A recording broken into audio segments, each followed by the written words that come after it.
Insight into how this rule change will impact shippers and small businesses and U.S. consumers. We're joined by William Lee. He is the Chief Economist at the Milken Institute and a welcome guest, frequent our program. William, always a pleasure to see you.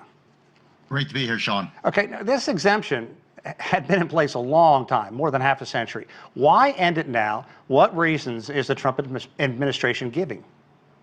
The Trump administration is trying to be consistent about its import policy. If we're putting tariffs on stuff, then we should put it on all stuff. And even though this rule has been so widely used and so popular with consumers and small businesses, it has had problems come up in the last several years. For example, of all the seizures that the customs people did, 90% of these were small DeMInimus imports, right. But it also was a source of 97% of all seizures of counterfeit goods. 98% of all drugs that were confiscated also came from these packages. So it really has been used for good and nefarious purposes. And I think the Trump administration is just saying we have to shut this down because so many of these exemptions are being abused, and now it's time to just tighten up on it. And it is going to cost consumers because Absolutely. the consumers have been so used to these low-cost imports, especially from Hong Kong and China, from Temu and Shine.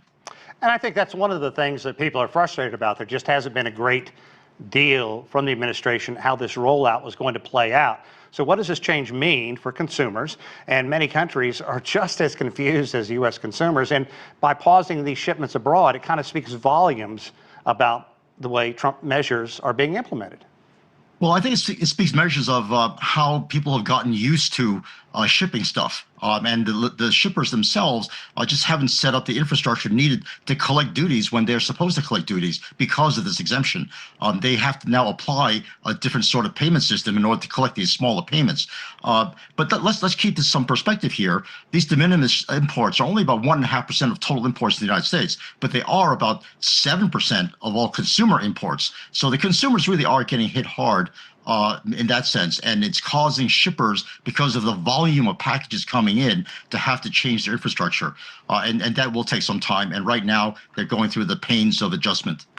Yeah, let me throw you another curveball and see how this plays in. Because when Trump's tariffs first kicked in, we heard a lot of information out there to consumers. Look, just order directly from an overseas provider. It's a way to skirt the tariffs.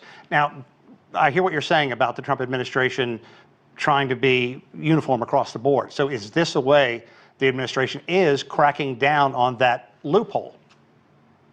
That's right. And I think the initial instructions about using de minimis exemptions for consumers was at first blush possibly one way of saving small businesses and consumers from incurring some higher costs. Right. But as I mentioned earlier, the source of 90%, 97% of counterfeit goods and 98% of all narcotic seizures, that really, I think, hit the administration in the head and said, wow, this really has been a channel that's been abused, and let's shut that down. Because remember, a lot of these tariffs were put on countries because they were not being effective in shutting down the flow of narcotics and fentanyl in particular.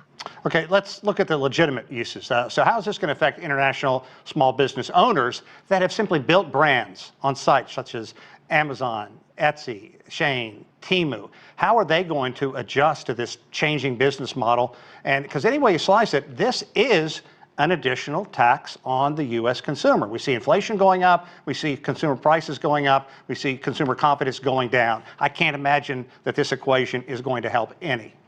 Sean, you're absolutely right. And I think the miraculous thing about entrepreneurs is that they really find ways of going around things. Shine and Temu, for example, are setting up distribution centers in the United States so that they really can bring in large volumes and then ship them out from the United States. There's also the use of free trade zones, where a lot of small businesses now are saying, instead of bringing in a lot of imported stuff that we just relabel and price to sell to consumers, we're going to add some value to it. We're going to remanufacture some of these inputs in the free trade zone so that the products that leave the free trade zone are taxed or tariffed at a very low rate as opposed to the high rate that they are initially coming in. So a lot of businesses are adapting their supply chains, adapting their business models, adapting their production to take into the account the other possibilities out there. Like I said, free trade zones and using shipping warehouses that allow people to bring in mass amounts of stuff that save them on shipping costs is the next way to go. Yeah, but in the interim, you have a lot of countries that have just stopped everything right now. People are going to be frustrated not being able to get stuff that they're so used to getting